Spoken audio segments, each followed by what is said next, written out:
धन धन सतगुरु तेरा ही आसरा। आप देख रहे हैं फेथ वर्सेस वर्डिक्ट। मैं डॉक्टर मोहित इंसान, परम पूजनीय संत डॉक्टर गुरमीत राम रहीम सिंह जी इंसान के अनुयायी, उनकी सोच व सच्चाई इस प्रोग्राम के माध्यम से आप सभी को बताते हैं। तो आप सभी का आपके इस लाइव सेशन में बहुत बहुत स्वागत है जी। धन धन सतगुरु तेरा ही आसरा। सत्संग जी, हेडम ब्लॉक से रिलेटेड जो भी ये तामझाम है और जितना भी हम ये नकली असली का सिस्टम चलाते आ रहे हैं, उस सबके बाद किसकी पीछे किसकी क्या मंशा है, कौन किस किरदार में है, ये सारी चीज़ें हम धीरे धीरे जानते जानते अब डेरे के अंदर क्या खिचड़ी पकड़ी है ये सब लगभग लगभग जान चुके हैं। अब इसके बाद की खिचड़ी डेरे के बाहर से पकड़ी है। तो डेरे के अंदर खिचड़ी अब हम जान चुके हैं कि किस तरह से अलग अलग राजनीतिक गिरोह के जो लोग हैं और वो डेरे में अलग अलग गिरोह बना के चल रहे थे। और इस सब में एक एक गिरोह, जो सबसे बड़ा गिरोह था वो बबलू है, जो अभिजीत भगत, और इसका एक साथी है डॉक्टर अशोक। डॉक्टर तो क्या, फर्जी डिग्री वाला डॉक्टर अशोक है, झोला छाप डॉक्टर कह सकते हैं। तो ये क्या है कि ये दोनों जो थे ये आरएसएस के समर्थक हैं, जो ऊपर के लेवल पे, संभवतः आरएसएस के लेवल पे या भाजपा के लेवल पे सारा जो तामझाम है, जितना डेरे के अपराध होते आ रहे हैं, लोगों को मारना, धमकी देना, दंगे कराना, गायब कर देना, सुसाइड दिखा देना, हॉस्पिटल में लोगों को मार देना, ये सब चीज़ें कोई एकदम से या अचानक से या अनजाने में होने वाली चीज़ें नहीं है। ये सब जैसे एक प्लान के तहत धीरे धीरे होती आई, जो जिसको पता चलता गया उसको तरीके से मारते चले गए और धीरे धीरे ये आंकड़ा बढ़ता चला गया। तो अब तो हमें समझ आया, और इस सब के पीछे जो आंख मूंद के या कह सकते हैं साथ देने वाले, वो शाही परिवार के सदस्य, जो तरीके से इन सारी घटनाक्रम पे उनका साथ देते रहे। और ख़ास तौर पे छोटे माताजी, जिनकी पिताजी के प्रति जो नफ़रत रही, उस नफ़रत की वजह से शाही परिवार की चुप्पी रही। और ये सारी चीज़ें हमने आपको एक एक लेयर बाय लेयर सबके सामने आई, और किसी भी लेयर के किसी भी सदस्य ने अभी तक कोई सफाई नहीं दी है। और इनकी तरफ से सफाई देने आता कौन है? एक नकली आदमी, पिताजी का वेश बना के। तो ये सारी चीज़ें चलती हैं। मतलब एक तरह से अब आप अंदाज़ा लगाओ कि कहाँ से ये शुरू हुई और कहाँ तक पहुँची। एक्चुअल में एक और चीज़ है, जब मैं डॉक्टर अशोक के साथ मेरा अच्छा खासा काम किया हुआ है, 4-5 साल लगातार, तो मैं काफ़ी संपर्क में रहा हूँ। डॉक्टर अशोक की का कहना था भी जो ब्राह्मण होते हैं ना, क्योंकि क्या है कि हम अगर देखें इतिहास में, तो ब्राह्मण खुद को मतलब इंडिया में खास तौर पे मतलब सर्वश्रेष्ठ समझते हैं। मैं आपको कहानी सुनाता हूँ। एक राजा को वजीर चुनना था, और उसने क्या किया, अभी दो लोगों को लिया, दो कैंडिडेट थे जिनमें से किसी एक को चुनना था। ने कहा भी एक काम करो, जंगल में जाओ, सामान पड़ा है, कोई एक सामान उठा कर लाना है, और जो सामान पसंद आएगा उसके हिसाब से आपको नौकरी पर रखेंगे। तो अंदर गए तो सबसे पहले उनको रुई का ढेर मिला। दोनों ने क्या किया, रुई का ढेर उठाया, साफ किया, बंडल बांधा, सिर पे उठा लिया। आगे गए तो कपड़े मिले, तो एक ने क्या किया, रुई का ढेर फेंक दिया, कपड़े उठा लिए। फिर आगे गए तो कुछ कौड़ियाँ मिल गई, उन्होंने कपड़े फेंक के कौड़ियाँ उठा ली। फिर चांदी के सिक्के, सोने के सिक्के, हीरे जवाहरात, अनमोल रतन कह लो जैसे, वो मिल गए। तो एक आदमी तो वो रतन उठा लाया, और एक रुई उठा कर ले आया। तो अब राजा के पास आ गया। राजा ने पूछा रुई वाले से, भी तो रुई क्यों लेके आया? बोला जी मैंने मेहनत करके रुई साफ करी है, उठाई है, तो मैं अपनी मेहनत को जाया थोड़ी जाने दूंगा, तो इसलिए मैंने रुई लेकर आया हूँ। मैं नहीं चाहता कि मेहनत मेरी वेस्ट हो। दूसरे से बोले भाई तू ये अनमोल रतन लेकर आया है, ये क्यों लेकर आया? बोला जी ऐसा है, रुई है स्टेप वन, स्टेप वन पे रुई है, रुई बेचेंगे या रुई से कपड़ा बनाएंगे, रुई को मार्केट में बेचेंगे, कम दाम पे बिकेगी, कपड़ा होगा और ज़्यादा दाम पे बिकेगा। स्टेप टू पे कपड़ा आएगा, धागा आएगा, फिर कपड़ा आएगा, फिर उसके बदले कोडियाँ, सिक्के, सोने के सिक्के, हीरे जवाहरात और मतलब स्टेप 1 पे रुई है तो स्टेप 10 पे जाके 10वें स्टेप पे जाके इंसान हीरे जवाहरात अनमोल रत्न ये बनाएगा। कि जब मुझे 10वें स्टेप की चीज मिल रही है तो मैं 11वें स्टेप के बारे में सोचूंगा, मैं पहले स्टेप पे क्यों जाऊंगा। तो ये एक कॉन्सेप्ट है सिंपल सा। अब क्या है, जो पुरातन समय में भगवान की खोज चलती थी, जब लोग खोज करते थे उनको ब्रह्मांड का ज्ञान हासिल होता था, उनको ब्राह्मण कह देते थे। अब वो खोज होते होते 10वें 50वें 100वें स्टेप पे आ गई, लोग एडवांस हो गए। लेकिन क्या है, जो अपने आप को ब्राह्मणवाद में घुसे हुए हैं, ये भी वही रुई वाले स्टेप पे अटके हुए हैं ना जी। हमने तो सिर पर रुई का बंडल उठा रखा है, हम तो भाई पहले पूरा बड़ा सारा याद यज्ञ करेंगे, ये करेंगे वो करेंगे, वो उसी कॉन्सेप्ट पे अड़े हुए हैं। दुनिया बहुत आगे निकल गई इन सारी चीज़ों को पीछे छोड़ के। बस एक इनके इंडिया में कुछ प्रजाति बची है इनकी जो इस तरह की हरकतें करती है। हालांकि इंडिया में भी 90% ब्राह्मण ऐसे होंगे जो इन सब चीज़ों से बाहर निकल चुके हैं और एडवांस्ड हो गए। मतलब कहीं भी दुनिया में जैसे एक श्री राम जी का नाम आता है, रावण का नाम आता है, इनका हिसाब से रावण के जो सोच वाले बंदे हैं उन्होंने तो तरक्की कर ली, राम जी के सोच वाले बंदों ने कोई तरक्की नहीं की, वो वहीं बैठे हैं। मतलब ये क्या है, ये रूढ़ीवादी लोग हैं जिनको लगता है भी हमारे से बड़ा कोई हो ही नहीं सकता। मतलब हम कहें ना, मान लो प्रधानमंत्री का कोई चीफ सेक्रेटरी हो, वो बोले जी मेरा बच्चा ही चीफ सेक्रेटरी बनेगा, बेशक उसके बाद डिग्री हो ना हो। और आगे उसका बच्चा कहे जी हम ही चीफ सेक्रेटरी प्रिंसिपल सेक्रेटरी बनेंगे, भी चाहे हम डिग्री पढ़े ना पढ़े, अनपढ़ गवार कैसे ही। वो हालत इनकी है। इनको होता है भी हमें चाहे हम सारे उल्टे सीधे कर्म करें लेकिन हम समाज में सर्वोच्च सर्वश्रेष्ठ ब्राह्मण कहलाएंगे। तो उस कॉन्सेप्ट पे ये अपने आप को चलते हैं, जबकि 90% ब्राह्मण भी अपने मानसिक स्तर को ऊंचा उठा चुके हैं। लेकिन जो ये पंडिताई करने वाले लोग हैं ना, बबलू जैसे अशोक जैसे, इनको लगता है इनका, क्योंकि जब मैं इनके साथ रहता तो ये ऐसे ही बोलते थे, कहते जी भी सिख आदमी ब्राह्मणों का गुरु कैसे हो सकता है। तो कह जी ब्राह्मण नहीं पसंद करते पिताजी को, पिताजी के बारे में वो बोलते थे कि वो कह भी सिख आदमी ब्राह्मणों का गुरु हो ही नहीं सकता, ब्राह्मण खुद में सर्वश्रेष्ठ है, अपने आप में वो गुरु हैं। तो सिख आदमी के शिष्य ब्राह्मण हो, ऐसा ब्राह्मणों को बर्दाश्त नहीं है। तो अब उस टाइम तो वो किसी और का रेफरेंस देके समझाते थे, पर अब समझ में आया ना उनकी खुद की सोच ही ऐसी थी। तो इस कॉन्सेप्ट पे मतलब काम चला एक तरह से। तो उसी कॉन्सेप्ट पे अब क्या है कि जो इनकी प्लानिंग चल रही है अभी क्या है, अभी थोड़ी बहुत इसको सिखा दी होगी आरएसएस के दफ्तर में बिठा के मनोविज्ञान, क्योंकि डिग्री तो इसने की नहीं। और अभी भी बेशर्म है हॉस्पिटल वाले जो मरीजों को मारने के लिए इसको रखा हुआ है। हालांकि हमारे जो अब समझ में आ रही है, अभी इनको मरीजों को मारने के लिए नहीं रखा, जिन आदमियों से इन्होंने गलत काम करवाने होते हैं ना, उनको क्या करते हैं ये डॉक्टर अशोक जैसों से, हो सकता है भी दवाइयाँ लेके देते हो, फिर उनके दिमाग का लेवल बिगड़ जाता है।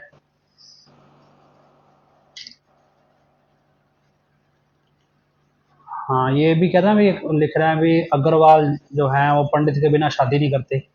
अब क्या है भी, लोगों को बेवकूफ़ी बना रखा है इन्होंने।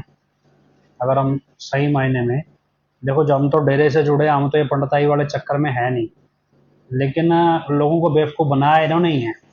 इस चक्कर में इनको खुद को कुछ अकल पल्ले कुछ है नहीं, और जो ये करते हैं इनको पता क्या है, पता नहीं। अभी आपने सुना ही होगा, इनका सिखाया हुआ वो जमुरा जौन सा पांडे बन के बैठा था, वो क्या बोल रहा है, क्या जी चंद्रमा की पूजा नहीं करते हम, तो चंद्रमा का जो रिमोट कंट्रोल लिए बैठा है उसकी पूजा करते हैं। वे तो इसरो वाले बेवकूफ़ हैं, 600 करोड़ लगा के चंद्रयान भेज रहे हैं, भाई तुम्हारे पास आ जाएं, तुम तो रिमोट कंट्रोल वाले के पास पहुंचा दो, जो मर्जी रंग की लाइट चला लेना रिमोट दबा के। मतलब क्या है, ये ज्ञान सिखाया इन्होंने यूपी वाले को जो ये पेल रहा है कि भाई रिमोट कंट्रोल होता है जी चंद्रमा का किसी के पास, उसको हम पूजते हैं। भी चंद्रमा पे कौन सी ऐसी जड़ी बूटी उगा रहे हैं, और अगर उग रही है तो कौन सा धरती पे आ जाएगी।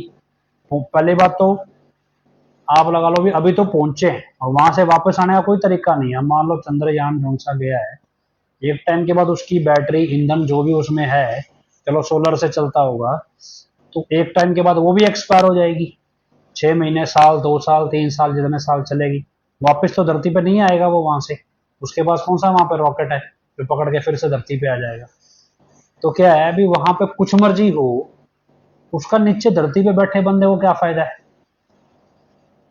चंद्रमा के लिए धरती के लिए जैसे चंद्रमा है, ऐसे चंद्रमा के लिए कोई और चंद्रमा होगा, उसके लिए धरती चंद्रमा होगी। मतलब क्या ये नौटंकी है, बस पखंड के नाम पे पेलते चलो। एक और छोड़ो, आज तो एक चक्कर पानी था ना, एक बड़ा फेम आया करता ट्विटर पे, पिताजी के हक में भी बोला करता। वो क्या बोल रहा है कि जी मोदी जी को चंद्रमा को हिंदू राष्ट्र घोषित कर देना चाहिए। अब ये वो लोग हैं जिनको महामंडलेश्वर कहा जाता है, वो कह रहे हैं कि चंद्रमा पे चंद्रयान हमारा उतर गया, इसको हिंदू राष्ट्र घोषित कर दो, इससे पहले कोई मुसलमान वहां जिहादी पहुंच जाए। मतलब आदमी तो आज तक वहां पहुंच नहीं पाया, जिहादी पहुंच जाएंगे वहां पे। मतलब साइंटिस्ट को पहुंचने में, साइंटिस्ट खुद नहीं पहुंच सकते वहां पे जो वहां चंद्रयान उतार रहे हैं, उनकी अभी साइंस इतनी विकसित नहीं हुई। लेकिन क्या है कि ये कह रहे हैं जी भाई जिहादी पहुंच जाएंगे चंद्रमा पे, इससे पहले इसको हिंदू राष्ट्र घोषित कर दो, और जिस जगह पे चंद्रमा उतरा है उसे शिव शक्ति पॉइंट का नाम दे दो, उसकी राजधानी बना दो। शिव शक्ति पॉइंट का नाम दे दिया, उसको राजधानी बना दो। मतलब क्या है कि यार गधों की फौज है, और कैसी कैसी फौज है। अब ये चले हैं मतलब लोगों को रूहानियत सिखाने हैं, अध्यात्म सिखाने हैं, जिनको खुद का ही नहीं पता कि वो कौन क्या है। अभी इनको छेड़ लो ना, क्या जी हम तो परशुराम की औलाद हैं, भी हम तो भी परशुराम का बरछा, हम तो शस्त्रधारी ब्राह्मण हैं। जरा सा इनके सामने कोई जोर से बोल जाए, इनका पेशाब निकल जाता है, और ये शस्त्रधारी ब्राह्मण है। जो उनसे खास तौर पे, मैं ऐसे सबको नहीं कह रहा, जो ये बबलू और अशोक हैं, ये बोलते हैं कि हम शस्त्रधारी। एक बोला जी मैं तो मराठा हूँ, मराठा हूँ, बस शक्ल देखी है मराठाओं की तुमने, ऑपरेशन करा करा के तुम यहाँ नपुंसक बने खड़े हो, तुम यहाँ मराठे हो। मराठे कैसे होते हैं तुम्हें पता भी है भाई, महाराष्ट्र में रहने से मराठा नहीं ना बन जाता कोई भी, महाराष्ट्र का रहने वाला है। लेकिन क्या है कि नौटंकी है। चलो खैर, अब इनका आगे क्या चल रहा है, इनको क्या हो रहा है कि तरीके से ना, इन्होंने क्या कर रखा है, हर जगह मोहरा बना रखा है हनीप्रीत को, क्योंकि वो तो बदनाम है ही ये चेहरा। इनका नाम कोई ना ले, इनके ऊपर किसी का ध्यान ना जाए। अब ये तीन रह गए हैं, एक इनका थोड़ा बहुत, अब जो राकेश तिड़वा है वो अब इनका चापलूस हो गया है एक तरह से, क्योंकि अब उसकी बिल्ली बनी हुई है वो, उसके पास पैसा है, बस पैसा जब तक उसके हाथ में है तब तक वो इनकी थोड़ी बहुत उसकी सेवा रहेगी, वरना जब जरूरत पड़ेगी वो भी बेचारा हो जाएगा कहीं ना कहीं गोल। लेकिन अब इनका मोहरा क्या है, हनीप्रीत। अब क्या बोला जी, डेरे की जितनी भी बिल्डिंगें हैं इन सब के ऊपर हम गुलाबी रंग कराएंगे, गुलाबी रंग कराएंगे। अब क्यों कराएंगे, क्योंकि अब ऑपरेशन करा के जैसे इनकी सोच बनाई है एमपी सिंह ने, डॉक्टर एमपी सिंह ने, इन सबका ऑपरेशन करके क्या इनका मर्दानगी वाला पुर्जा निकाल दिया है। और उसके बाद अब ना तो ये आदमियों में रहे ना औरतों में रहे, में महिलाएं ही हों, चलो वो भी कम से कम अपनी सोच में पक्की हों।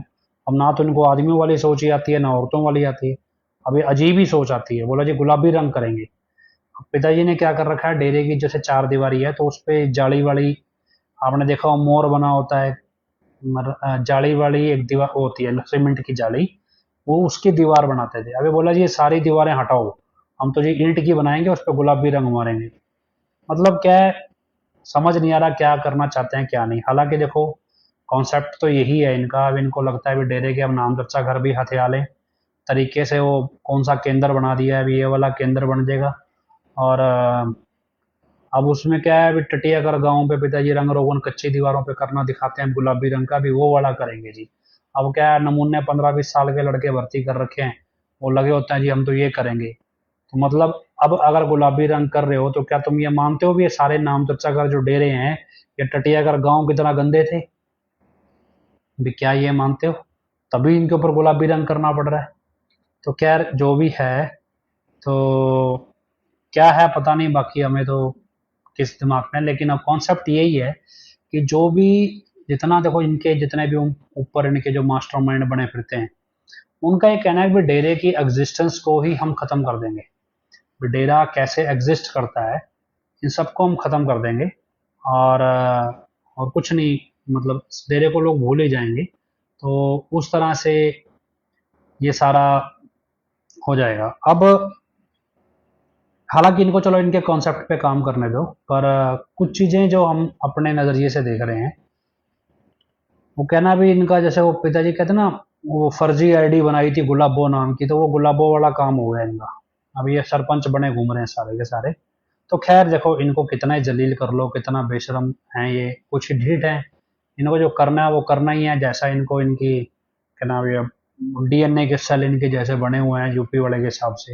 हालांकि डीएनए के सेल नहीं होते, सेल का डीएनए होता है। पर चलो जैसे भी हैं, अब ये जो भी करना चाहें, पिंकी, पिंक पैंथर, गुलाबो, जो बनना चाहें बनते रहें। ऐसे इनके चेले हैं जो उनसे लगे हुए हैं नाच उछल कूद करने। पर हमें अब साथ संगत को, जो प्रॉपर जिनको अकल है, थोड़ा दिमाग लगाते हैं, जो इनको इन पंडिताई के चक्कर में नहीं है, उनको तो समझ आ रही है सारी चीज़ें। पर इस सारी चीज़ों में एक चीज़ समझिए, ये सारी चीज़ क्या है, ये दो चीज़ें हैं। एक, पैसा फेंकना भी। अब इनको क्या है, हर चीज़ के लिए भी कमाना तो इनको आता नहीं। अशोक शर्मा पिताजी के कच्चे बनियान, एक शोकेंद्र नाम का सतब्रह्मचारी है, पिताजी के मतलब बाजार से कच्चे बनियान खरीदता, संगत को जाके बोलता है पिताजी के कच्चे बनियान है, 5-5 लाख में कच्चे बनियान बेच आया वो, बताओ। और लेने वाले ऐसे बेवकूफ हैं, बड़ा कच्चा बनियान कौन दांत में देता है? कच्चे बनियान भी दांत में खरीद रहे हैं, क्या करोगे उसका? पहनोगे या संभाल के रखोगे या डेकोरेटिव पीस लगाओगे? मतलब अजीब है, देने वाले तो लुटेरे हैं, लेने वाले भी ऐसे हैं, सोचिए। और अगर ओवरऑल कॉन्सेप्ट पे जाओ, कि जैसे ये बेवकूफ बेशरम थे, ऐसे शाही परिवार बेशरम हो गया। मैनेजमेंट तो है ही है, ऊपर जो भी है, तो आप जाओगे कहाँ? किससे कुछ पूछोगे? ये क्या है, मतलब क्या ना, गधों की फौज हो गई इकट्ठी। कौन किसका है? बस जो जब तक टिका है, जिसको तनख्वाह मिल रही है, टिका हुआ है। मिलनी बंद हो जाएगी, बाहर निकल जाएगा, बाहर निकल के शोर मचाने लगेगा। अब एक आदमी मेरे पास आया, मेरे को बोलता क्या जी ऐसा है, एक माशा माशा 45 नंबर है, बोला जी वो बाजार में 1.5 करोड़ रुपया लेके दान सिंह और PR नैन की सुपारी देता घूम रहा है, कि भाई कोई इसकी सुपारी ले ले, इन दोनों की, इनको मरवाना है। फिर वो बोलता है जी अभी ये काम बबलू के कहने पे हो रहा है। अब कितना सच बोल रहा है मैं तो पता नहीं, लेकिन अब जो जो नमूने इनके लिए काम कर रहे हैं, जिस दिन इनके विचार नहीं मिलेंगे, जिस दिन इनको तनख्वाह नहीं मिलेगी, पैसा मिलना बंद हो जाएगा, ये बाहर आके ऐसी ऐसी कहानियां बनाने लगेंगे। उन कहानियों को हमें करना क्या है? ना तो हमारे को माशे के जीने मरने से फर्क पड़ता है, ना नैन के जीने मरने से फर्क पड़ता है, ना दान सिंह से। वैसे भी इनकी कुत्तों जैसी जिंदगी है, मरे या जिए, आवारा कुत्तों जैसे इनके हालात हैं, वैसे इनके कारनामे हैं, वैसे इनके परिवार के कारनामे हैं। क्या फर्क पड़ता है, कुछ मर्जी करें। लेकिन मसला ये है कि अब यहाँ रूहानियत नाम की चीज तो जीरो है। मतलब क्या है कि क्या करेंगे ऐसे में? ये चीज अब समझ आ गई थी, कहते ना आवश्यकता आविष्कार की जननी है। तो इस कॉन्सेप्ट को जितना हमारे समझ में आया, तो हमने एक किताब लिखी है, और उस किताब में मतलब इतना है कि रूहानियत क्या चीज है, जितना हमारे समझ में आई आज की भाषा में, वो हमने उसमें लिखने की कोशिश की। जितना पिताजी ने सिखाया, जितना पिताजी की शिक्षा अनुसार हमने धर्म ग्रंथों को जितना पढ़ पाए उतना पढ़ा है। और लगभग भी गुरु ग्रंथ साहिब जो है, इसको तो हम क्या है, खरीद नहीं सकते, ये मिलता नहीं है हमारे जैसों को। बाजार में कहीं मिलता नहीं है, जहाँ मिलता है वो हमें देते नहीं है, वो प्रॉपर सिखों को ही देते हैं। और बाकी किताबें ऑनलाइन मिल जाती हैं, तो बाकी किताबें खरीद के पढ़ी हैं। इसको गुरु ग्रंथ साहिब को ऑनलाइन पढ़ लिया जितना पढ़ सकते थे। छोटी छोटी किताबें इनकी फिर भी मिल जाती हैं, गुटका साहिब ऐसे, छोटे नितनेम साहिब ऐसा कुछ था, जो मैं 1-2 गुरुद्वारों से खरीद के लाया हूँ। तो वो मैं जितनी मैं पढ़ पाया उतनी मैंने पढ़ी है। और जितना हमने मिल के कंक्लूड किया, क्योंकि एक है लेडी, उसको भगवद गीता उन ज़्यादा पढ़ी है उन्होंने, वीरपाल बहन जी हैं, उन्होंने गुरु ग्रंथ साहिब ज़्यादा पढ़ा है। तो मैंने कोशिश की है, अभी भगवद गीता भी पढ़ी है, कुरान, पवित्र कुरान शरीफ जो है वो भी पढ़ी है, और बाइबल को भी कुछ हद तक पढ़ा है। नितनेम जैसे पंजाबी की छोटी किताबें जो मिल जाती हैं वो भी पढ़ी हैं काफ़ी हद तक। और बाकी जो ये ऑनलाइन बहुत सारे धर्मगुरु बने हुए हैं, इनके भी सत्संग वगैरह जो भी चलते हैं, वो भी काफ़ी सुन के कंक्लूड की हैं चीज़ें भी, किस दिशा में कौन कहाँ जा रहा है, उसके हिसाब से रूहानियत क्या भला है और कैसे ये सारा पखंड पेला जाता है। तो ये सारी चीज़ें एक समराइज़ करके किताब में लिखी हैं। और कैसे धर्म के नाम पे आतंकवाद बन जाता है, कैसे धर्म के नाम पे जो सांप्रदायिकता है ये सब पनपती है, और किस तरह से जो नेता हो गए या धर्म धर्म के ठेकेदार हैं या आतंकवादी हैं, ये इस्तेमाल करते हैं इन चीज़ों का। ये तमाम चीज़ें उसमें दिखाई हैं, लिखी गई हैं। तो शायद उसको समझना आसान है एक सरल भाषा में। 1 तारीख से 1 सितंबर से, क्योंकि हमारे पास प्रिंट हो गए वो आ गई हैं किताबें, तो 1 सितंबर से उसकी सेल शुरू कर देंगे। हिंदी में अभी किताब है, पंजाबी और इंग्लिश में किताब थोड़ा लेट आएगी। उसमें क्या है कि थोड़ा लैंग्वेज, पंजाबी को तो टाइप करने के मतलब मेरे पास, हमारे पास जो क्या टाइपिंग करने वाले बंदे उतने सही अवेलेबल नहीं है। धीरे धीरे हो रहा है काम, एक ही व्यक्ति है हमारे पास टाइपिंग के लिए। और इंग्लिश का थोड़ा ट्रांसलेशन में टाइम लगा, वैसे ऑलमोस्ट तैयार है। उसकी थोड़ी वोकेबलरी जैसे एडवांस्ड होती है आजकल बुक्स की इंग्लिश में, तो वो थोड़ी एडवांस वोकेबलरी तैयार कर रहे हैं जिससे किताब बढ़िया आपके सामने आए। चलो ये तो एक अलग मसला है। हाँ, इन सब से हटके अब आगे चलें तो क्या है कि कुछ लोगों से बात हुई, उनका कहना था अभी जो सतब्रह्मचारी हैं डेरे में, अब वो गिरो गुट बना के बैठते हैं, गुट बना के बैठते हैं और चर्चा करते हैं कि भाई हम यहाँ कर क्या रहे हैं डेरे में, बिना तो हम कहीं जाने लायक हैं, ना किसी से बात करने लायक हैं, भी हमारी ज़िंदगी अब कहाँ रह गई, क्या करने आए थे, क्या सोच के आए थे, कैसे वो सोच विकसित हुई है, और आखिरी में कैसे अ, वो सोच अब किस स्टेज पे है। तो इस सब चीज़ों को समझना पुलिस ने अब कह देखो, पता नहीं जो हालात किसके सामने किस रूप में कैसे आए, लेकिन हो सकता है वो हालात हमारे सामने आए होते तो हम भी वैसे रिस्पॉन्ड करते जैसे औरों ने किया। लेकिन क्या है कि रूहानियत इन सारी चीज़ों को रिकॉर्ड करती है और बहुत सारी गलतियां सुधारने का बहुत बार मौका देती है। जो एक किताब का आप लिख रहे हैं जी, आपको बुकिंग करानी है किसी भी भाषा में, देखो पंजाबी भाषा में मुझे लगता है 15-20 दिन लग जाएंगे लगभग, क्योंकि वो बने टाइप तो हो रही है, उसको डिज़ाइनर को कोरल में डिज़ाइन करना होता है और फिर किताब को प्रिंट के लिए भी हफ्ता 10 दिन चाहिए होते हैं। तो इसलिए मुश्किल मतलब 15-20 दिन लग जाएंगे पंजाबी की किताब आने में। हाँ, हिंदी जो आपको बुकिंग करानी है तो आपको नंबर दिया हुआ है, सैम बग्गा जी हैं, उनके नंबर पे आप बुकिंग करा दें। जो सैम जी का नंबर जिसके पास हो वो कमेंट बॉक्स में डाल दें, उनके पास आप बुकिंग करा दें, वो ही आपको ये सारा कोऑर्डिनेट करके देंगे। तो वापस आए तो क्या अभी 25 अगस्त के बाद जब डेरे में चेकिंग हुई, एक 45 नंबर था हमारे पड़ोस में, श्यामा सानाई धाम की चेकिंग होनी थी, जितने सतब्रह्मचारी थे सारे खिसक गए। तो फिर उस 45 नंबर ने बीड़ा उठाया और उसने सारी चेकिंग करवाई अपनी जिम्मेदारी पे। मतलब चेकिंग हुई, सब कुछ हुआ। उसके बाद ऐसा भी दौर आया भी, एक जगह एक ब्रह्मचारी खड़ा था और पुलिस वाले चेकिंग करने गए और पूछा भी तुम कौन हो, तो बोले जी मैं तो लेबर हूँ, मैं तो यहाँ से काम करने वाला व्यक्ति हूँ, मैं तो डेरे का बंदा ही नहीं हूँ, जबकि वो डेरे का सतब्रह्मचारी था।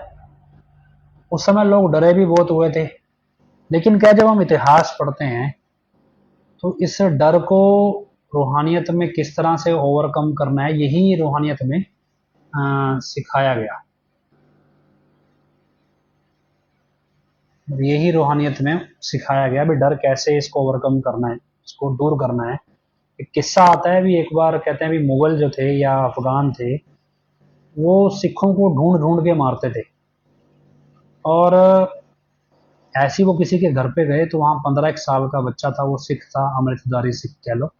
मुगलों के समय की बात है कि अफगानियों के पता नहीं, लेकिन किस्सा है जो आपको समझ आए। तो उस लड़के की माता घर पे गेट से बाहर आई तो उन्होंने पूछा सैनिकों ने भी अंदर कोई सिख है, तो वो बोले जी अंदर कोई, उसकी माँ ने अपने बच्चे को बचाने के लिए बोल दिया भी अंदर कोई सिख नहीं है। ये बात उस बच्चे को पता लग गई, अंदर सुन गई। वो बच्चा अंदर से बाहर आया, बोला जी मैं सिख हूँ। उसकी माँ कहती रहने दे, पिता को मार देंगे। बोला जी गुरु की गुरु के सिख की पहचान के साथ मरना मुझे मंजूर है, लेकिन उस पहचान को छुपाने के लिए अपने डर को हावी कर देना, ये मुझे मंजूर नहीं है। मतलब मेरे गुरु ने जो मुझे पहचान बख्शी है, उसके ऊपर मेरा डर हावी नहीं हो सकता। इसलिए मैं सिख की मौत मरना पसंद करूंगा, लेकिन किसी डर से अपने आप को सिख ना कहलाऊं, ये पसंद नहीं करूंगा। लेकिन अगर आप आज दुनिया में देखेंगे तो लोग इस चीज़ को अवॉइड करने लगे भी, हम ना ही पता चले तो अच्छा है भी हम डेरा प्रेमी हैं। पर कोशिश की, और ऐसा नहीं है इस दौर में हम, मैं अपनी बताऊं किसी और की छोड़ो। एक आप कभी देखना, एक यूपी साइड का एक रिटायर्ड आईएएस ऑफिसर है, सूर्य प्रताप सिंह। आपको फेसबुक पे प्रोमिनेंट है काफ़ी। सूर्य प्रताप सिंह एक आईएएस है, रिटायर्ड ऑफिसर है।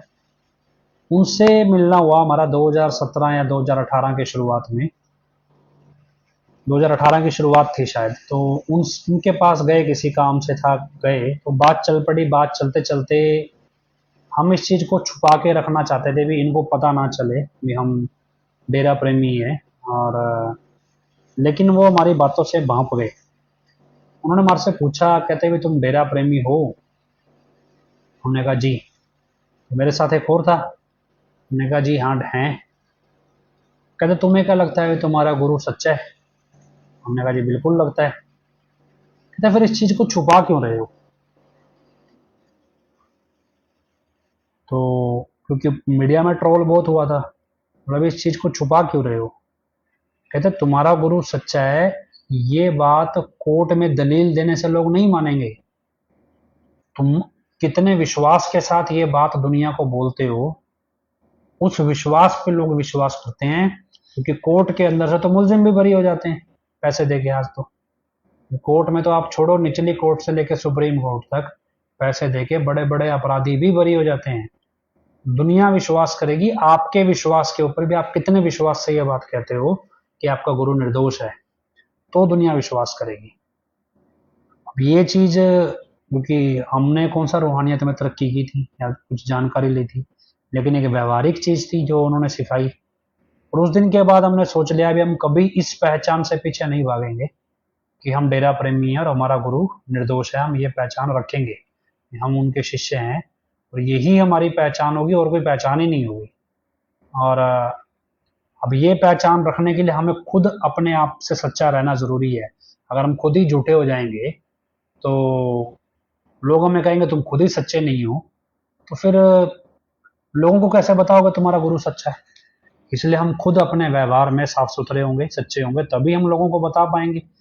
और ये चीज़ हमने फिर महसूस की कि जिन लोगों ने कोर्ट के हिसाब से मान लिया अभी हाँ जी दोषी होंगे, लेकिन जब एक आईजी रैंक का ऑफिशियल था पंजाब पुलिस का, हालांकि वो हजूर महाराज जी के पक्ष में नहीं था, सिख बिरादरी से था, लेकिन आईजी था। और उसके सामने लगभग 4-5 घंटे हम बैठे रहे।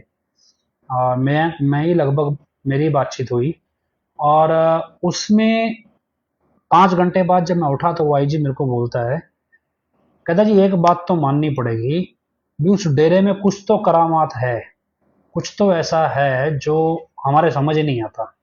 भी कुछ ऐसा चमत्कारिक है जो हमारे समझ में नहीं आता भी वो कैसे काम करता है। भी हमारी हर एक चीज़ यहाँ ये चीज़ जाके कहीं ना कहीं रुक जाती है। भी डेरे में कुछ ऐसा चमत्कारिक जरूर है जो उस डेरे को अलग ही तरह से प्रोटेक्ट करता है।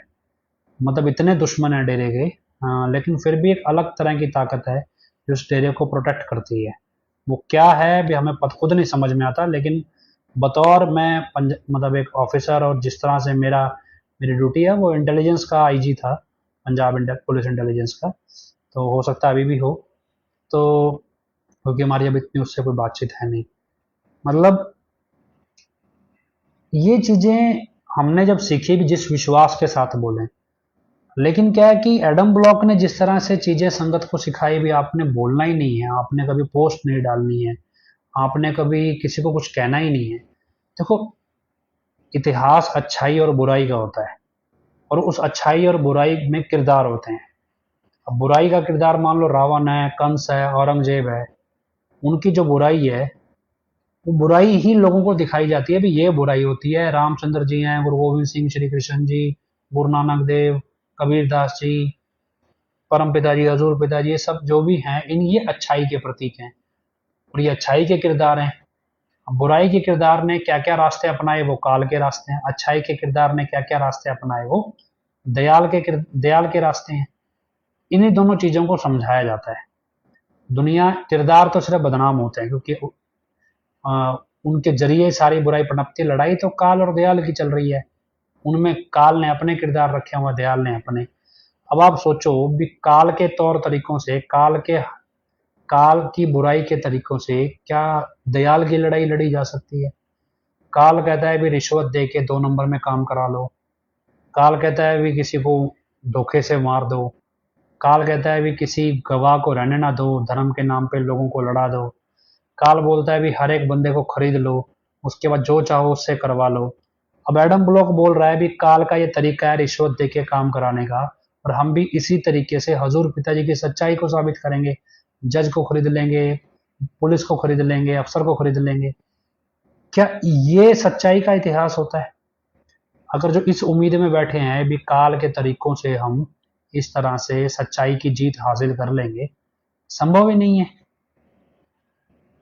गुरु गोविंद सिंह ने कहा, मैंने उसमें पूरा वाक्य तो मुझे याद नहीं है, भी 1.25 से एक लड़ाऊं तबे गोविंद सिंह नाम कहाऊं, ऐसा कुछ है। मतलब उन्होंने कहा भी चिड़िया संग बाज लड़ाऊंगा, है ना, और चिड़िया नाल बाज लड़ावा, गिदड़ा तो शेर बनावा, मतलब 1.25 से एक लड़ावा, तब ऐसा कुछ है। अब आप ये सोचो भी ये 1.25 से एक लड़ता कैसे है? अगर आप आज देखोगे भी उठ के आ जाती है भीड़, अब सामने होता है एक आदमी, भीड़ उस एक आदमी से कोई गलती होगी तो भीड़ टूट पड़ती है और उसे मार भी देती है। एक तरफ हम कॉन्सेप्ट पढ़ते हैं भी एक आदमी 1.25 से लड़ सकता है, दूसरी तरफ हम कॉन्सेप्ट पढ़ते हैं इतने सारी भीड़ इकट्ठी होके एक अनजाने में या जैसे भी कह लो किसी ने साजिश पूर्व गलती की, उनकी हत्याएं करने लग जाती है या मारने लग जाती है, अपने आप ही फैसले करने लगती है। अब तो फिर ये वचन कहां से दोगा 1.25 से एक लड़ाऊं?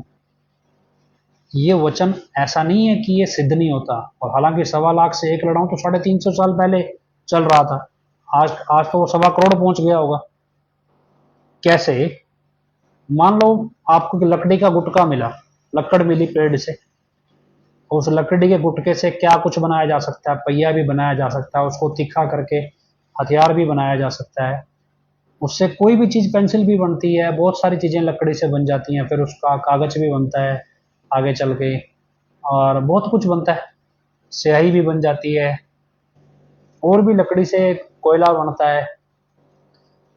अब ऐसे ही पुराने जमाने में लोग रिसर्च करते थे, किसी को यूरेनियम मिल गया, उसने न्यूक्लियर बम बना लिया, किसी ने देवी देवताओं से शक्तियां हासिल कर ली, कोई चीज हासिल कर ली, उससे हथियार विकसित कर लिए। मान लो यूरेनियम है, यूरेनियम से बिजली भी बनती है, यूरेनियम से आपको परमाणु बम भी बनता है। अब यूज करने पे है। ऐसे रावण ने क्या किया, रावण को ऐसी ऐसी चीजें मिली, उसने हथियार विकसित कर लिए। रामचंद्र जी को जो चीजें मिली उन्होंने उससे इंसानियत की रक्षा के लिए, इंसानियत के भले के लिए चीजें विकसित की, लेकिन उसने, रावण ने हथियार विकसित किए। अब रामचंद्र जी के पास आध्यात्मिक शक्ति थी, रावण के पास एडवांस हथियार थे, लेकिन बावजूद इसके रावण हार गया। अब उन्होंने ये सिद्ध किया भी कैसे आध्यात्मिक शक्ति ज्यादा इंपॉर्टेंट है देवी देवताओं से प्राप्त की हुई शक्ति के मुकाबले में, और उसके जरिए जो हथियार विकसित किए। अब रावण की तर्ज पे चलते चलते चलते आज परमाणु बम बन रहे हैं, हथियार विकसित हो रहे हैं। रावण की धोखाधड़ी की सोच के चलते चलते आज लोग बड़े लेवल का धोखा दे रहे हैं। मतलब यूं कहें भी रावण अगर 1% बेईमान था तो आज के लोग 100% बेईमान हो गए, मतलब 100% तरक्की कर गए। लेकिन क्या रामचंद्र जी के कॉन्सेप्ट में कोई तरक्की नहीं हुई? रामचंद्र जी ने भी तो तरक्की की होगी। यही पिताजी समझाते रहे ना भी, अगर बुराई एक स्टेप बढ़ती है तो अच्छाई 4 गुना, उससे कई गुना ज्यादा बढ़ती है। मतलब अगर बुराई ने एक स्टेप ऊपर उठाया तो अच्छाई ने कई स्टेप ऊपर उठाया, और वो इतने स्टेप ऊपर उठती गई, लेकिन अच्छाई पे टिका रहे कोई तो ना। अब एक स्टेज ऐसी आती है जहां पे अच्छाई पे चलने वाला आदमी सोचता है यार भी बहुत हो गया, अच्छाई बहुत हो गई, ईमानदारी, बुराई से काम चलाएं, 4 पैसे देके काम करा लें, क्या हर्ज है। अच्छाई पे टिका ही नहीं रहता, वो एक स्टेज पे आके बुराई का रास्ता अपना ही लेता है, चाहे वो किसी लिए अपनाए, चाहे उसको लगे भी इस बुराई के रास्ते से वो अच्छा सिद्ध करने चला है कुछ, पर अपना लेता है। लेकिन अगर अच्छाई पे टिके रहो, तो यही गुरु गोविंद सिंह ने बोला भी 1.25 लाख से 1 लड़ाऊं। मतलब जो बुराई वाला अपग्रेड होता होता एक बना है कोई आज, वैसे वैसे अगर 1.25 लाख हो जाएं, तो उससे सच्चाई पे चलने वाला आदमी अकेला ही लड़ सकता है। मतलब सच्चाई बुराई से 1.25 गुना ज्यादा तेजी से आगे बढ़ी है। पर फर्क सिर्फ इतना है भी सच्चाई पे चलने वाले लोगों की गिनती कम होती चली गई, लेकिन बड़ी तो वो 1.25 गुना की तेजी से।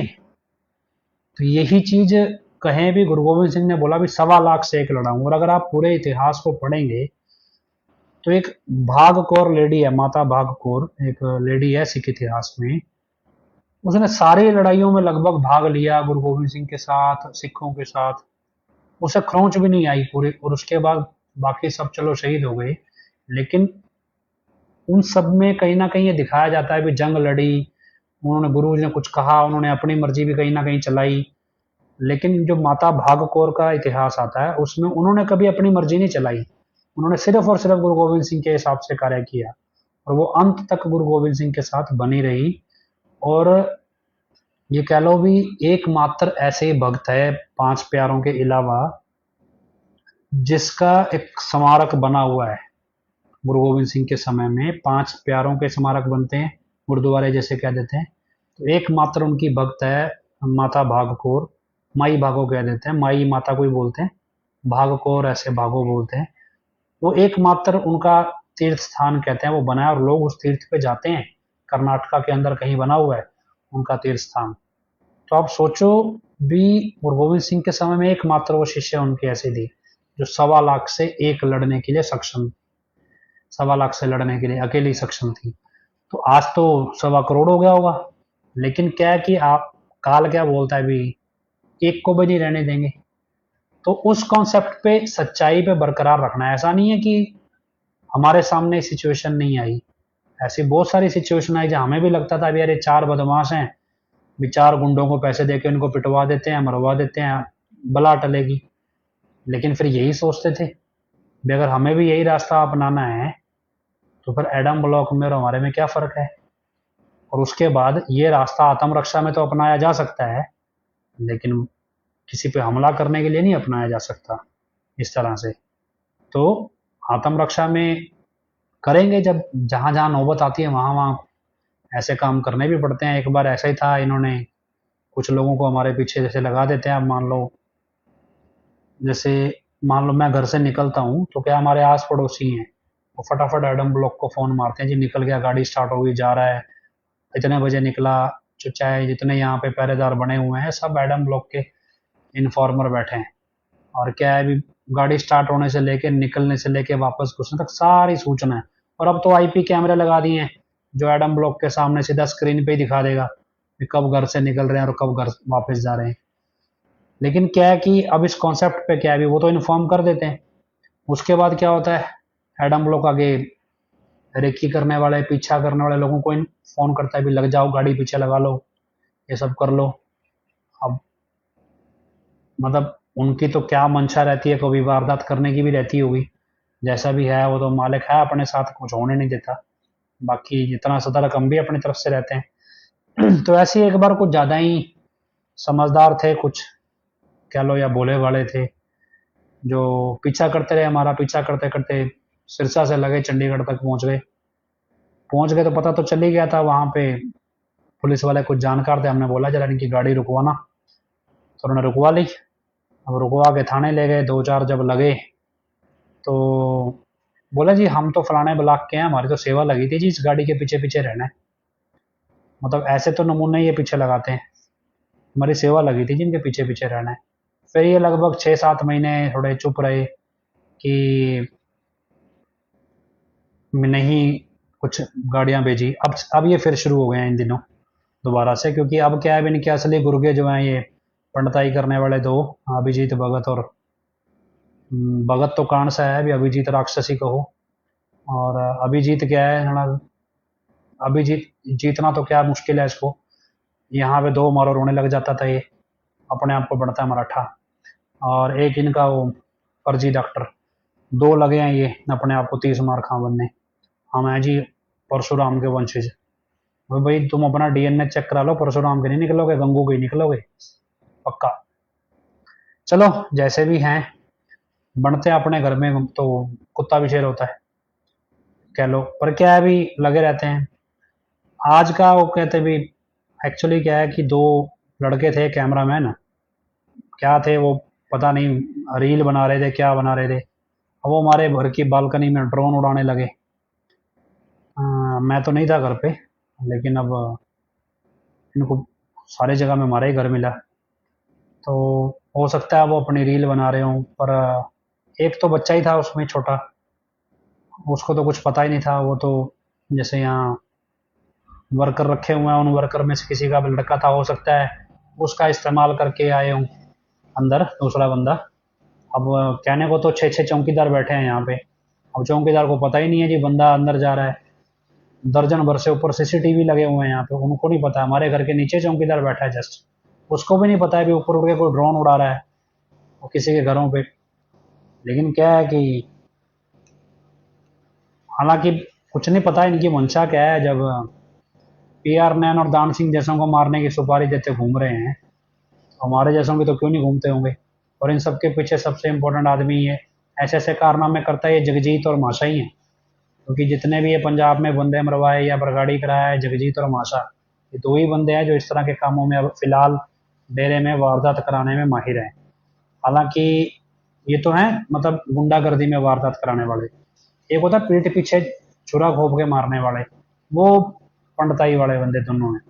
तो ये हमने तो अब तो ये सोचा भी, एक बच्चे का, छोटे बच्चे का जो फादर तो आया था मेरे पास, बोला जी हमारी तो नौकरी चली जाएगी इस तरह से भी।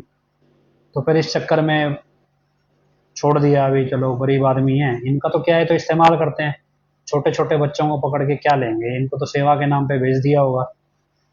हम तो बड़े मगरमच्छ ही पकड़ते हैं। हम छोटे बुर्गों को या छोटे बच्चों को इस्तेमाल करके इस तरह के काम ना करवाते हैं। और ना तुम करवाओगे तो इनको उतना कुछ कहते भी नहीं, इनको तो समझा बुझा दिया है तो दोबारा नहीं आएंगे। लेकिन जो बड़े मगरमच्छ हम तो उन्हीं को पकड़ेंगे, हम इस तरह से छोटे बच्चों पे जोर आजमाइश नहीं करते। तो खैर जो भी है ये चीज़ चल रही है। अब बात करते हैं सतब्रह्मचारी जो एक ग्रुप बना के बैठते हैं। बोला जी क्या करें, हमारी ज़िंदगी कहाँ ख़त्म हो गई यार। अब किसी ने मेरे को बताया जी यूपी वाला क्या कर रहा है अभी, बोला जी सतब्रह्मचारियों को ही धमका रहा है। अब हालांकि सतब्रह्मचारियों को समझ नहीं आ रहा अभी उन्हीं का पांडे है ये, पर क्या है वो वहां पे ऐसे हाथ जोड़ रहे हैं। जितना मैंने डेरे में रह के समझा है, सतब्रह्मचारी भी 2 कैटेगरी में बटे हुए हैं।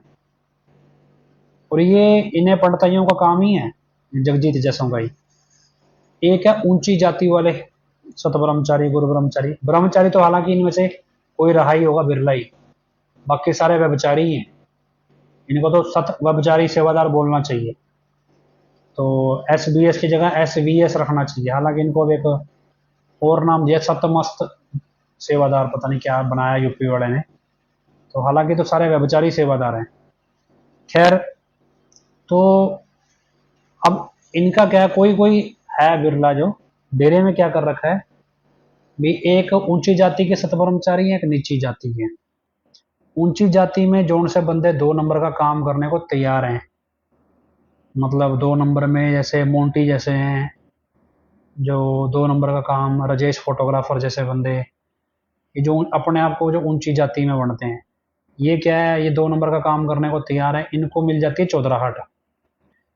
अब जो है नीची जाति के और वो 2 नंबर का काम करने को तैयार हों, उनको मिल जाता है इनको उनके पीए बन के खड़ जाते हैं भी। जैसे बरनाला एक है यहाँ पे, नाम तो मुझे पता नहीं, बरनाला कहते हैं, उसकी वीडियो देखी मैंने यूपी वाले के साथ। तो ये लोग क्या है, ये पीए बन के खड़ जाते हैं। अब जो उनसे ऊंची जाति के हैं और इनके साथ खड़ने को तैयार नहीं है, उनका ये कत्ल करवा देते हैं, क्योंकि वो इनके दिमाग पे भारी पड़ जाएगा इनके हिसाब से। और जो नीची जाति का होगा और इनके साथ खड़ने को तैयार नहीं है, वो बने हुए हैं बंधुआ मजदूर, उनके ऊपर सारे कायदे कानून उन्हीं के ऊपर लागू करने हैं। भाई तुमने 4 बजे उठना है, तुमने 11 बजे सोना है, तुमने 18 घंटे काम करना है, तुमने मोबाइल फ़ोन इस्तेमाल नहीं करना, तुम्हें मजदूरों की तरह जुतना है, तुम्हें ये करना है वो करना है, तो सारे नियम उन्हीं के लिए हैं।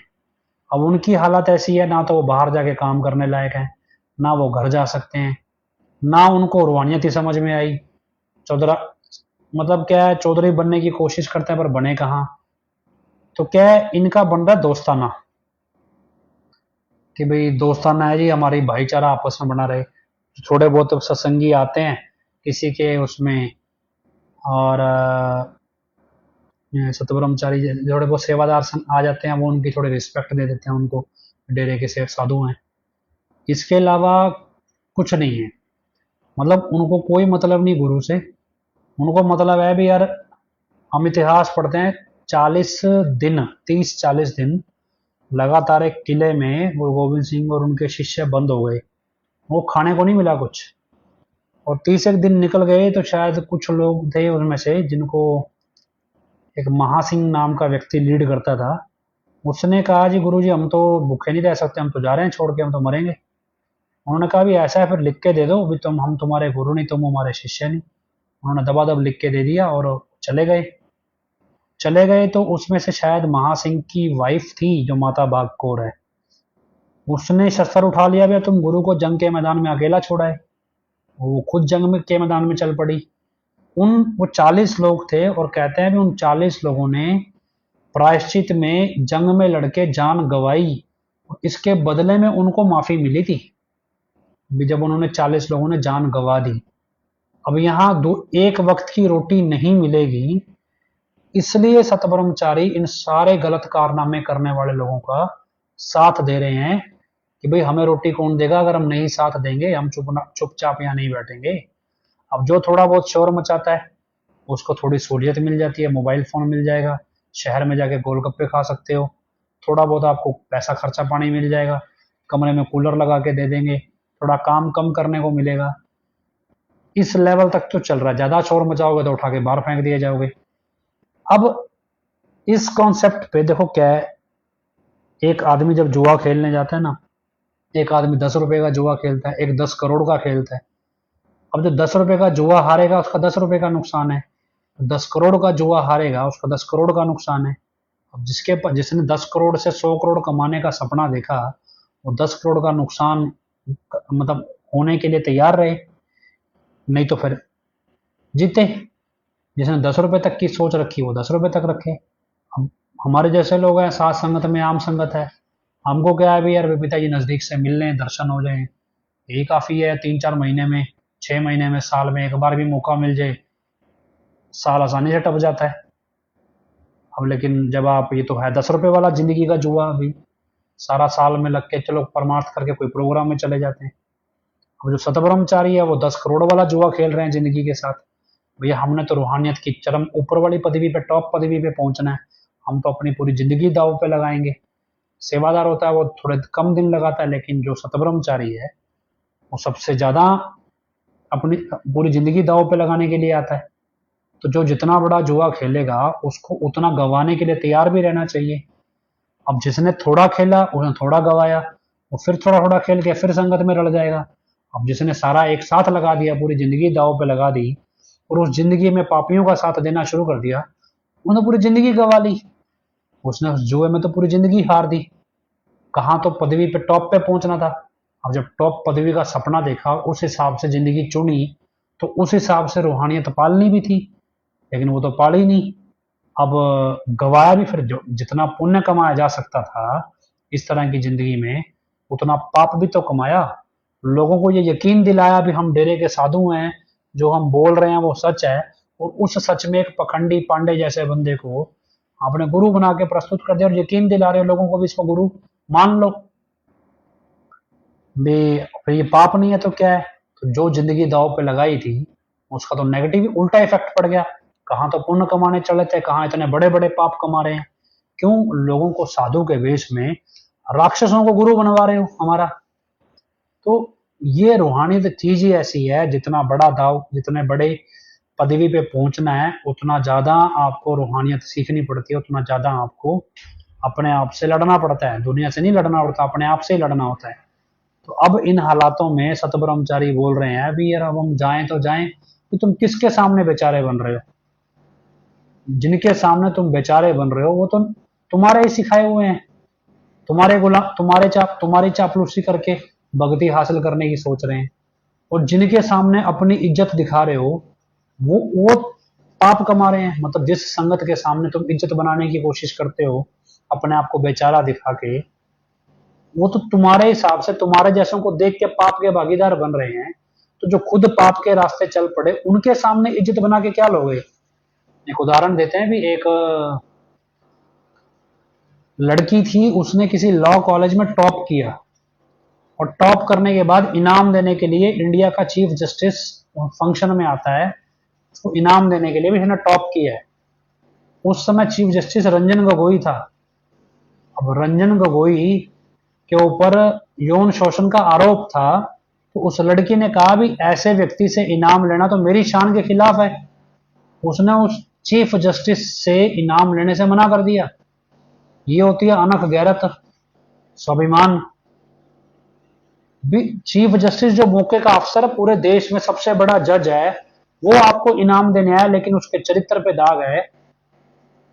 और उस लड़की ने सबसे जूनियर फ्रेश वकील होते हुए भी इनाम लेने से मना कर दिया।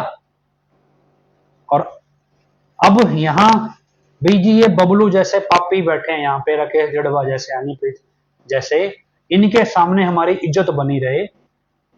और हालांकि तो किसी पदवी पे नहीं है, इन्होंने कुत्ता नहीं पूछता बाहर, इनको डेरे से बाहर निकलो, कुत्तों की तरह भागते हैं, धूम मिलाते फिरते हैं सबके पीछे, डेरे में ही है ये ज्यादा। अब ये मोनू राणा जैसे हैं जो लिख रहे हैं, अब इनको कुछ ही कह दो मिनट में मुंह तो देंगे। पर क्या है, अभी बबलू आ जाए तलवे रगड़ने लगेंगे उनके। और क्या जी भगत है जी, बड़े भगत हैं।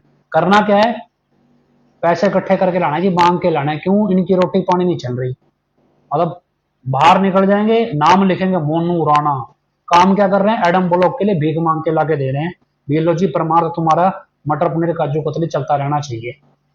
मतलब ये तो भक्ति है इनकी। तो अंदाजा लगाओ कि कहां है, हम इन सब कामों के लिए थोड़े डेरे में आए। तो क्या है, अब वो किताब हमने इसीलिए निकाली, किताब जब आप पढ़ोगे तो वो सोच ऐसी है कि उसके सामने यूपी वाले पांडे की सोच कम हो जाएगी। जब जिनको ये गुरु बनाए बैठे हैं उसी की सोच छोटी हो जाएगी, दुनिया खुद ब खुद समझेगी कि जिस गुरु के शिष्यों की सोच इतनी ऊंची है उसके गुरु की सोच ज्यादा ऊंची होगी। लेकिन ये जो निकम्मा आदमी बैठाया है इसकी सोच तो छोटी है। ये तो चंद्रमा के रिमोट कंट्रोल ढूंढ रहा है। तो शुक्र मनाओ पैरोल से अंदर चला गया, चंद्रयान लैंड हुआ होता और ये पैरोल में बाहर आता तो इसने पक्का बोलना था अभी चंद्रयान वहां जाके रिमोट कंट्रोल ढूंढेगा चंद्रमा का। इन्हें पक्का ये बकवास फैलनी थी। हाँ क्यों, इसके तो 12,000 साल पहले कोई वेद ग्रंथों में लिखा होगा चंद्रयान कभी जाएगा। अब इसको ये पूछो भी कौन से वेद ग्रंथ में रॉकेट लॉन्च करने की वो लिखी थी भी रॉकेट लॉन्च करके चंद्रयान जाएगा, भी उसके लिए पढ़ाई नहीं चाहिए थी, वेद ग्रंथ पढ़ के रॉकेट लॉन्च करके दिखाओ। दुनियावी पढ़ाई है, पढ़ोगे तभी काम होगा ना जी। बच्चों को गुरुकुल में शादी से पहले गृहस्थी जिंदगी कैसे जी जाती है वो सिखाया जाता था, वेदों में लिखा है। क्योंकि वेदों को जरूरी बदनाम करना है, सीधा बोलना भी लिव इन रिलेशन को कानून धर्म में मान्यता दे देनी चाहिए। सीधा ये क्यों नहीं बोलता? नहीं जी, इसको पेलना है। जब कोई प्राणी नहीं था तब भी वेद ग्रंथ लिख दिए थे। किसी ने लिखे थे? कीड़े मकोड़ों ने लिखे थे। वे कोई आदमी होगा लिखने वाला? उस समय भाषा कौन सी थी? भाषा का ज्ञान किसको था वहां पर जब आदमी नहीं था? बातचीत कैसे, कौन सी भाषा में बातचीत होती थी और कैसे लिख देगा कोई ग्रंथ? मतलब आड़ के पताल क्या है। और अपने आप को ये वेदों का ज्ञाता, और इन वेदों के ज्ञाता को डॉक्टरेट की डिग्री दे दी किसी ने। और फिर हमने आज पता किया ये कोई थियोफैनी यूनिवर्सिटी है, हमने भी कांटेक्ट किया उससे, हमने कहा यार ये डिग्री तुमने कैसे दे दी यार, भी ये डिग्री देने का? वो क्या जी हमें तो पैसे मिले हैं ये काम करने के लिए, हमें तो पैसे दो हम आपको भी डिग्री दे देंगे, कौन सी बड़ी बात है। मास्टर सलीम है, सिंगर है, जगरातों में गाने गाता है, मतलब उसको 2 बार डॉक्टरेट की डिग्री दे चुके हैं हम। आपको चाहिए आपको भी दे देते हैं। मैं कहा जी मेरे पास तो मेरी असली वाली है, मेरे को तुम्हारे वाली नहीं चाहिए। ये काम करने की क्या जरूरत है? वैदिक साइंस के ऊपर जी हमने डॉक्टरेट ले ली, वो जर्मनी की यूनिवर्सिटी जो पैसे देकर डिग्री देती है। और उसके बाद वीडियो आ रहा है हनीप्रीत का जी, पता नहीं कितनी बड़ी उपलब्धि, चंद पैसे देकर डिग्री खरीद ली। ये उपलब्धि कहां से हुई? लोगों को नहीं पता भी पैसों से डिग्रियां मिलती हैं, वो अलग बात है। हालांकि उत्तर प्रदेश तो बड़ा मशहूर है इस सब में, लेकिन क्या है कि आप अपने और छोड़ो, आपके हॉस्पिटल में देख लो, यहाँ तो असली डॉक्टर की डिग्रियां देके, मतलब फर्जी डिग्रियां लेके असली डॉक्टर बने बैठे हैं और केमिकल लोगों के दिमाग से खेल रहे हैं। केमिकल वाली दवाइयां चढ़ाए जा रहे हैं उनको, उनका दिमाग, किसी को धक्के से डिप्रेशन बना दो, किसी को दवाइयां दे दे के अपराध करवा लो, किसी को मार ही दो दवाइयां दे के।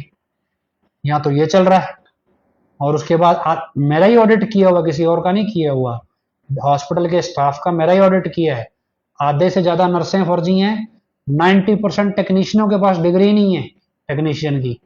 नर्सों के पास क्या कोरस्पॉन्डेंस की डिग्री है, मतलब ये मेडिकल की ऐसी डिग्री है जो घर बैठे इन्होंने हॉस्पिटल में मरीज भी चेक कर लिए और ट्रेनिंग भी ले ली नर्स बनने की घर बैठे। मतलब इस तरह की फर्जी नर्सें हैं हॉस्पिटल में 70%, और 90% टेक्नीशियन फर्जी हैं।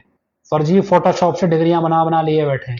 ये मैंने ही ऑडिट किया था हॉस्पिटल में, और मेरी रिटर्न में रिपोर्ट सबमिट है एडम ब्लॉक में, मेरी रिटर्न में ईमेल के ऊपर भी तुम्हारे आधे से ज्यादा स्टाफ तो फर्जी है। और उसमें भी डॉक्टर अशोक और डॉक्टर वेदिका की डिग्री नहीं थी, इवन डॉक्टर आदित्य की डिग्री, डॉक्टर कीर्ति की डिग्री भी नहीं थी उस रिकॉर्ड में, जो ब्लड बैंक की इंचार्ज बनी फिरती है।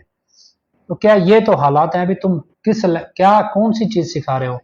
मतलब क्या है अभी, कहना भी अंधी पीसे कुत्ता खाए, कुछ ही कह लो भी। अब बेशर्मी है, जैसी सरकार है वैसे उसके चमचे हैं, वैसे ये पंडिताई करने वाले हैं, जैसे इनको इनके पता नहीं कौन से ग्रंथों से पढ़ के इन्होंने सीखा है, वो सब कुछ वैसे ही चलता जा रहा है।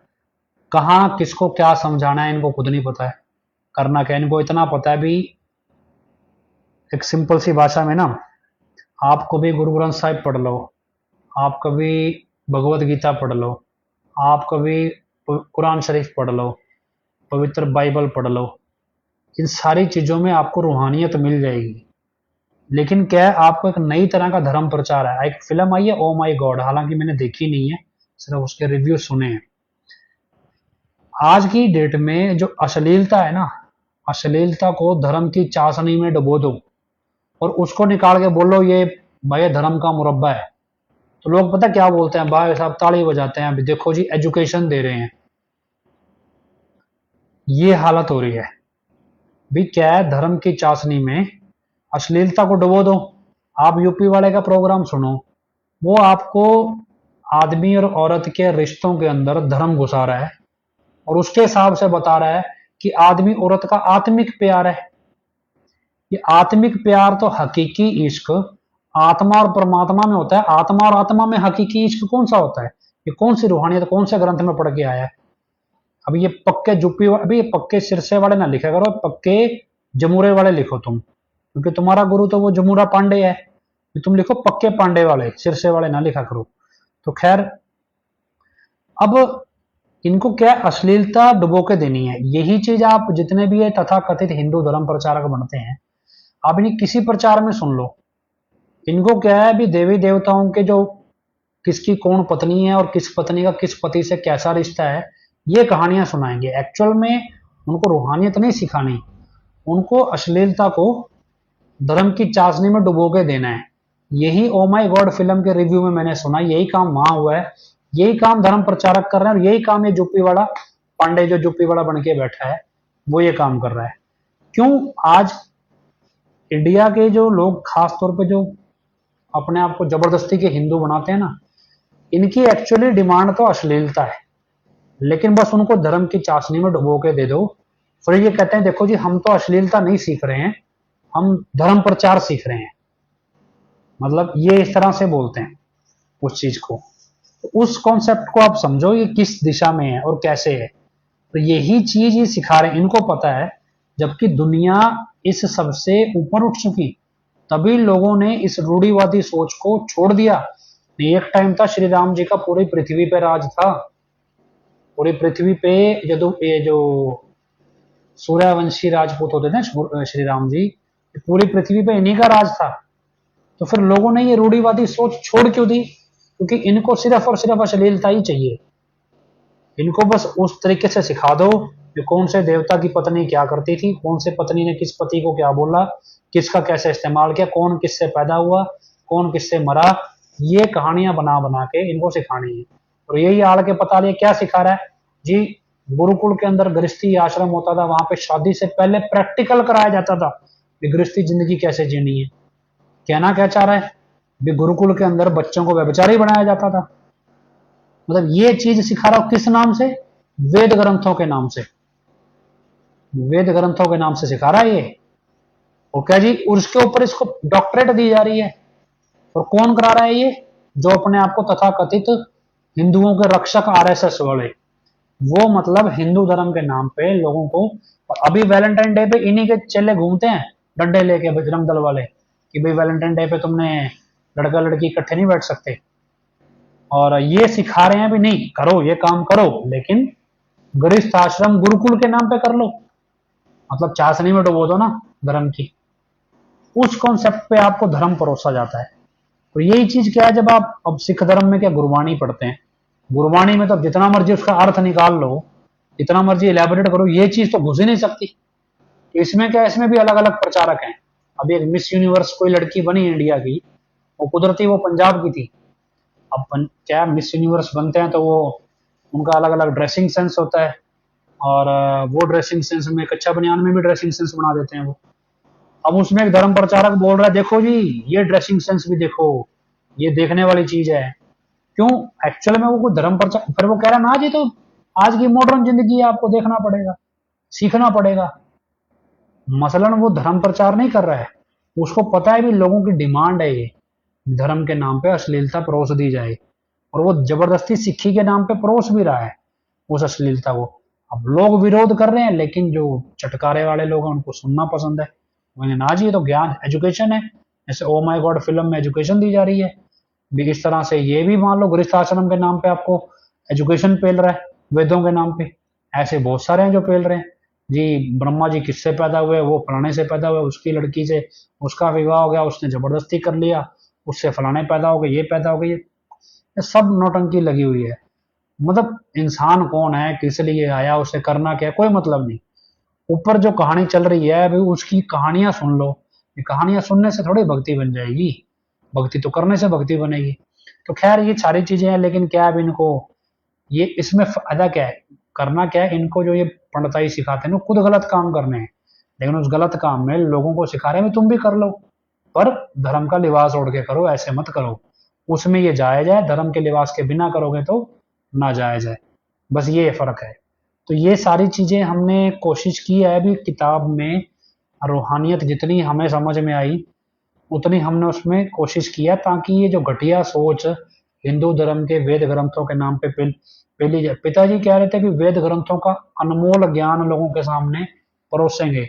ये वेद ग्रंथों को कूड़ा करकट बनाने पे तुले हुए हैं, गंदगी बनाने पे तुले हुए हैं।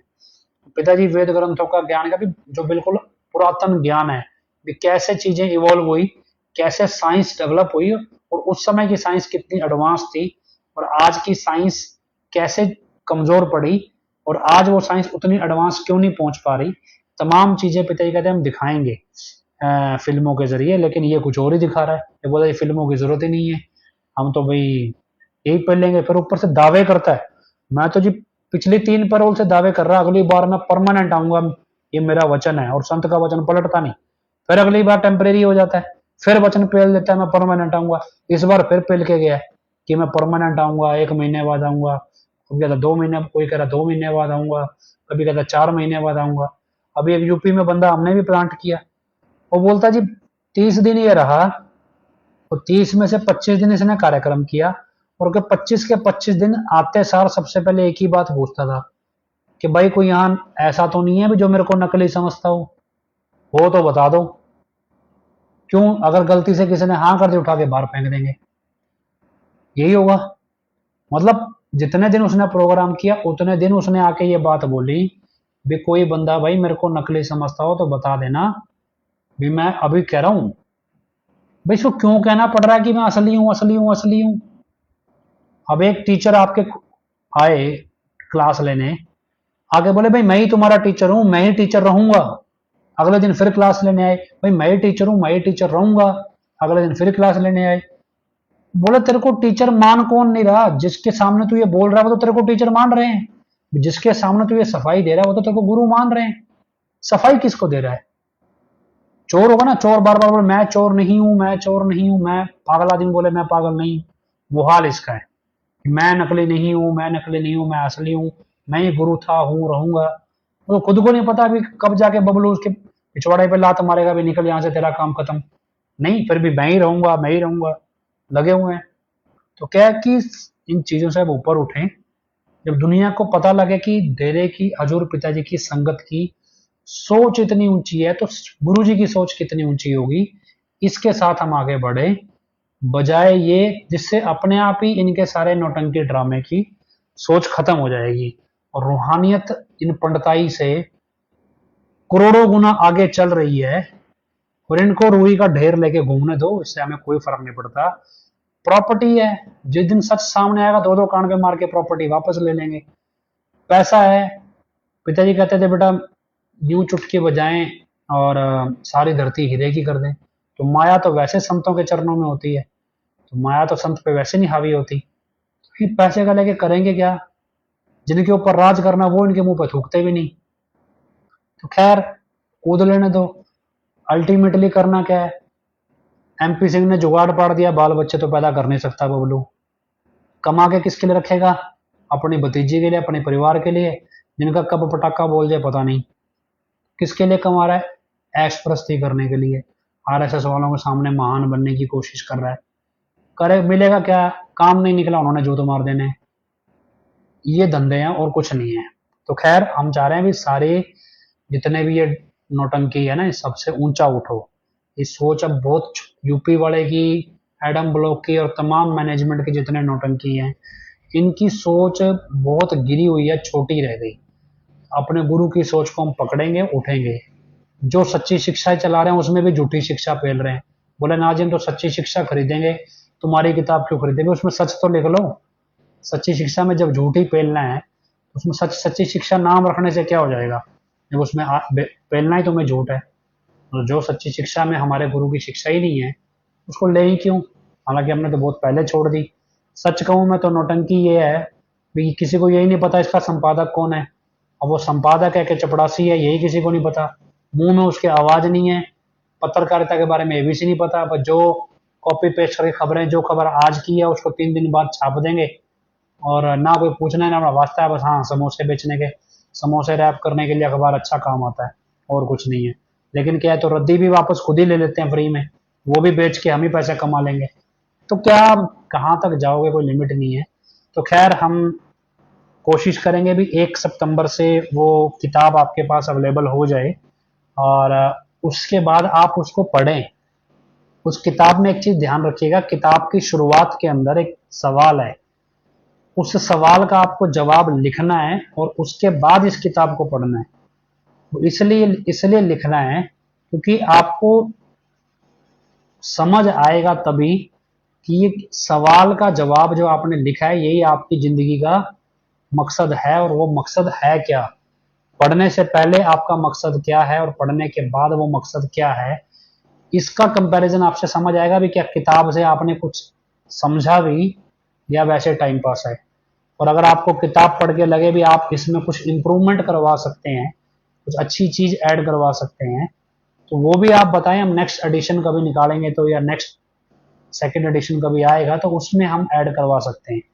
तो खैर, हम उम्मीद करते हैं, प्रार्थना करते हैं कि सच्चाई जल्दी सामने आए, सच हो, सामने हो सबके। इस उम्मीद के साथ हजूर पिता के चरणों में नारा लगाते हैं, धन धन सतगुरु तेरा ही आसरा। आखिर में अरदास बोलते हैं, धन धन सतगुरु तेरा ही आसरा। हे मालिक, तुझे इलाज है, अब बहुत हो गया, तू दया में रहमत कर, तेरे प्यार मोहब्बत की राह में हमें कोई दुख तकलीफ ना आए।